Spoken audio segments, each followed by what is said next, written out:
BJP back कोणाचा पहिला candidate आमच्या मुखार असा मॅडम सांगा तुम्ही म्हज्या विजयाचो शिल्पकार संतोष भगत.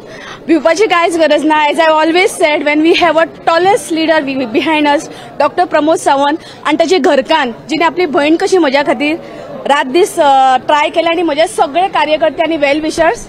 भिवपाची कांयच गरज ना. Ward number 3 aeroplane. आणि बाकीच्या वॉर्डाची किती परिस्थिती आहे बरी आसा, चालू आसा. बरं मॅडम म्हाका एक सांगा तुमच्या भितर अशें म्हणटाले की काय तरी बीजेपीचे थोडे लिडर आशिल्ले ते बेजार आशिल्ले तरी आसतना तुमी जिखले. एकूच मेसेज दिता आमच्या हाऊसिंग बोर्डान धर्म पंथ जातीचे राजकारण चलना. जो बरो काम करता ताका वोटिंग वता आणि हेच्या फुडें जावचें ना. ओके तुमच्या अगेन्स्ट म्हणटा सुनीता वेरेकर आशिल्ली 2 टायम चेअरपर्सन आशिल्ली तरी आसतना कित्याक खातीर तुमी जिखले कितें अशें रिजन आहा. आम्ही काम केला. हांव परत एकदा सांगता वी आर टुगेदर. हांगा आमच्या कडेन धर्म जात पंथ चलना आणि आम्ही इतले वर्सां काम